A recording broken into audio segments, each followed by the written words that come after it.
नमस्कार। एक बार फिर से आप सभी का स्वागत है। आज जो हम पढ़ने वाले हैं रीड बेस्ड एक चैप्टर हमने पहले पढ़ लिया है, घातांक के नियम, और उस पर कुछ आधारित सवाल भी हल किए थे। आज जो हम पढ़ने वाले हैं बीजीय व्यंजक एवं सर्वसमीका, जो इसका चैप्टर सेकंड है, और इस पर ये बीजीय व्यंजक क्या होता है, उसकी सर्वसमीका और जो सवाल है उन सभी को हम हल करेंगे। रीड का जो पूरा कोर्स है मैं एक बैक टू बैक वीडियो डालता रहूँगा, और इसके जितने भी इम्पोर्टेंट सवाल हैं कम से कम हर चैप्टर से हम 5 या 6 सवाल हम हल करेंगे जब ये सारे पूरा कोर्स कंप्लीट हो जाएगा उसके बाद। तो बीजीय व्यंजक शुरू करते हैं। सबसे पहले हम बात करते हैं कि बीजीय व्यंजक होता क्या है। तो सबसे पहले बीजीय व्यंजक जब भी हम बात करेंगे तो दो बातें सामने आती हैं। पहली है चर राशि और दूसरी है अचर राशि। हम समझ लेते हैं चर राशि क्या होता है। चर राशि जिसका कोई निश्चित मान नहीं है, जिसका निश्चित मान नहीं है, ठीक है, जिसका कोई निश्चित मान नहीं है वो चर राशि है, और उसका उल्टा जिसका मान निश्चित है, जिसका मान निश्चित है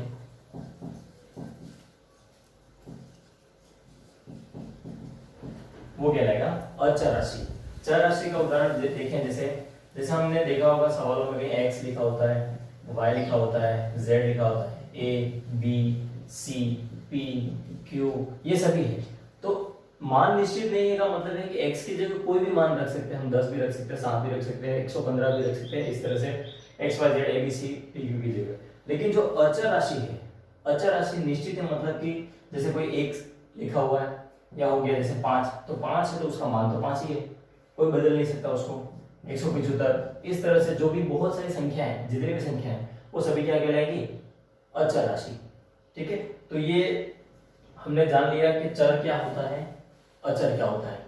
अब हम आगे बढ़ते हैं। तो जब हम किसी चर राशि को यानी x को अचर राशि के साथ में जैसे 4x और कोई संक्रिया ले लें, जैसे प्लस माइनस, संक्रिया क्या कौन सी होती है, प्लस माइनस गुणा भाग, इन संक्रियाओं के साथ में हम चर अचर राशियों को ले लेते हैं तो वो बन जाएगा व्यंजक। तो चर और अचर राशि साथ में, लेकिन उनके साथ में क्या होना चाहिए, संक्रिया भी होनी चाहिए। तो ये हमारा कहलाएगा व्यंजक कहलाएगा। अब बात करते हैं व्यंजक अलग अलग प्रकार के होते हैं। उससे पहले हम बात करें, जैसे कि कोई संख्या मैंने लिखी 4x, तो ये जो 4x है इसमें गुणांक x का गुणांक, x का गुणांक क्या होगा ये पूछ लिया, तो हम बता सकते हैं कि x के साथ में कोई जो भी संख्या गुणा हो रही है वो उसका गुणांक कहलाएगा। तो x का गुणांक क्या हो जाएगा, यहाँ पे 4 हो जाएगा। ठीक है, बात करते हैं पदों के आधार पर, पदों के आधार पर हम इसको बांटते हैं। पदों के आधार पर जैसे सबसे पहला एक पदी, नाम से ही पता चल रहा है क्या है, एक पदी, यानी कि उसमें केवल एक पद होगा। जैसे उसका उदाहरण देख लें, जैसे 5x y z, केवल और केवल क्या है, एक पद है। अब यहाँ पे आप सोच रहे होंगे 5 और x दो अलग अलग साथ में लिए, लेकिन ये जो है वो एक ही कहलाएगा। ठीक है, जब तक ये संक्रिया के साथ जुड़ेगा नहीं, किसी अन्य संक्रिया के साथ नहीं जुड़ेगा, तब तक ये एक ही कहलाएगा। तो ये सभी क्या है, एक पदी। फिर बात करते हैं द्विपदी, द्विपदी व्यंजक। तो द्विपदी का मतलब है, द्वि का मतलब दो, तो यदि किसमें दो व्यंजक है साथ में, दो पद है, तो उसको हम कहेंगे द्विपदी। जैसे एक पद हो गया x और दूसरा पद हो गया y। ठीक है, इस तरह से और भी एग्जांपल ले लें, जैसे 5 प्लस x, ये भी दो पदी होगा, पहला पद 5 और दूसरा पद x। इसी तरह तीसरा होगा त्रिपदी। त्रिपदी मतलब ये भी नाम से पता चल रहा है, त्रि मतलब 3।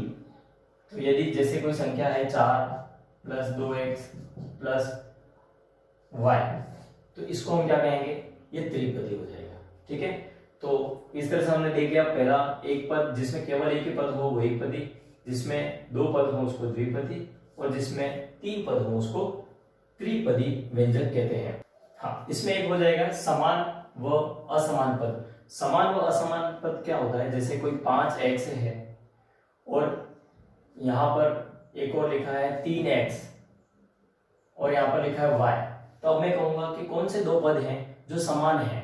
तो देखेंगे यहाँ पर जैसे इसके गुणांक में क्या है, मतलब यहाँ पर चर राशि क्या है x, यहाँ पर भी चर राशि क्या है x, दोनों तरफ चर राशि x है, मतलब ये दोनों ही पद कैसे कहलाएंगे, समान कहलाएंगे।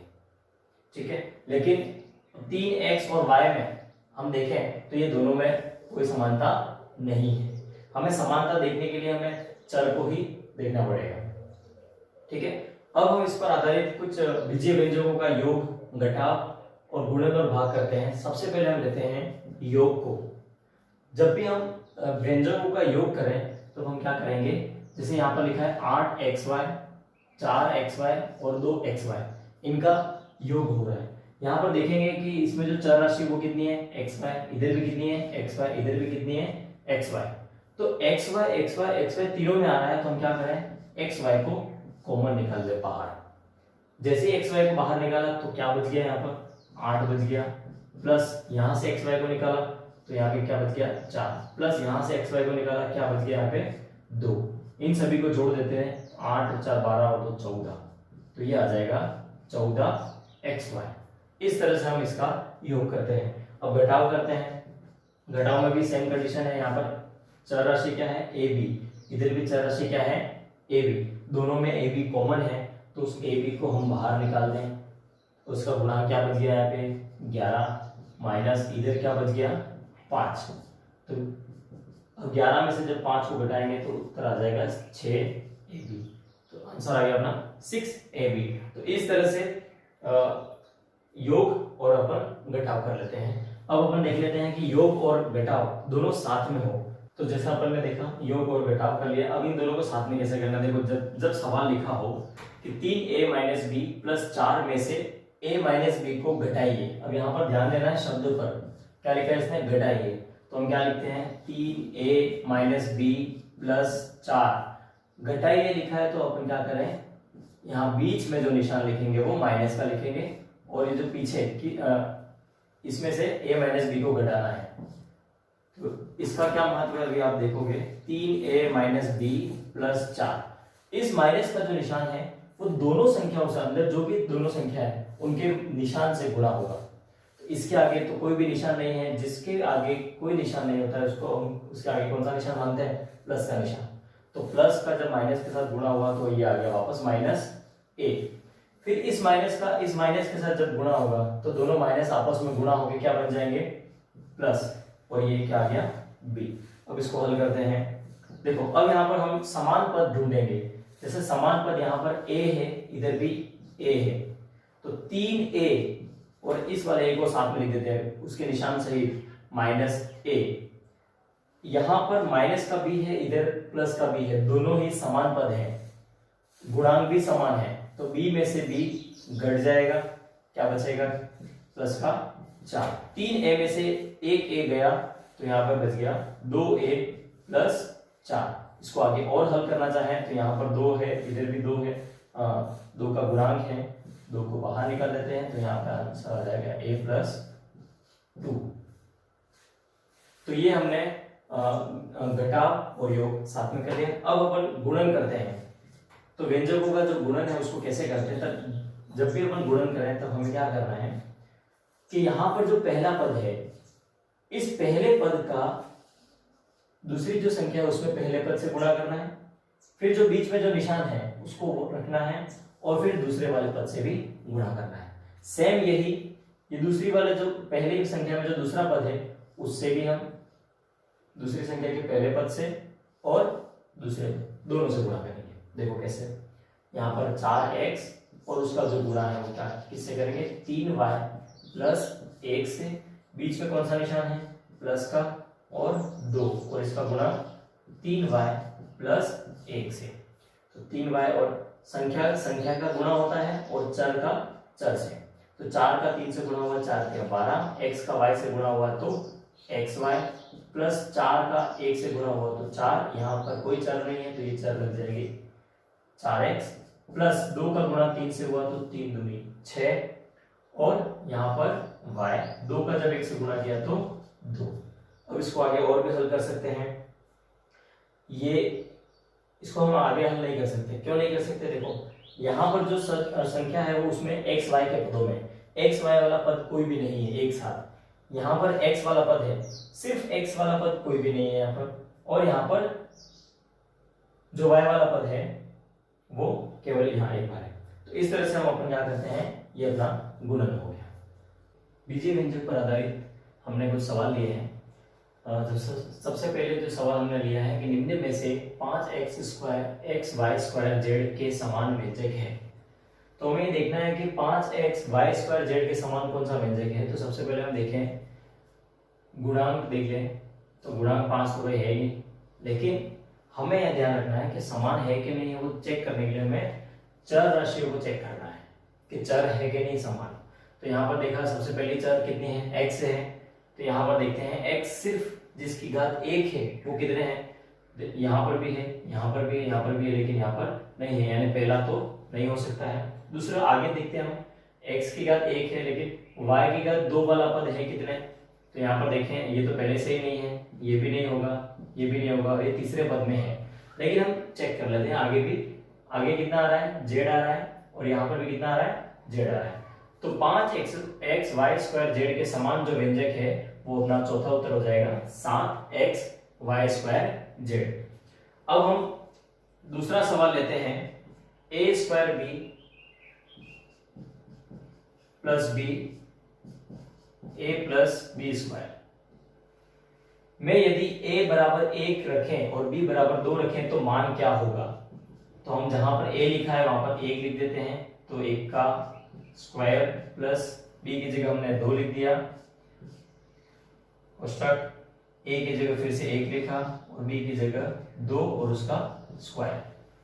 आगे हम हल करते हैं, 1 का स्क्वायर 1 होता है, प्लस 2 और 1 प्लस 2 का स्क्वायर होता है 4। इसको आगे हल करते हैं, 1 और 2 को जोड़ दिया तो 3, बीच में कोई भी निशान नहीं है तो हम क्या करेंगे, गुणे का निशान, और 1 और 4 को जोड़ दिया तो कितना आ गया, 5। 3 और 5 जब गुणा होंगे तो अपना उत्तर आ जाएगा 15।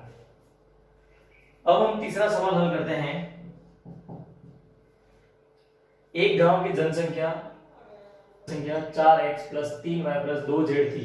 दूसरे गांव से 3x plus 2y plus z व्यक्ति पलायन कर आ गए, वही बीमारी से x plus y plus z व्यक्तियों की मृत्यु होगी। तो बताइए कि गांव की शेष जनसंख्या कितनी है।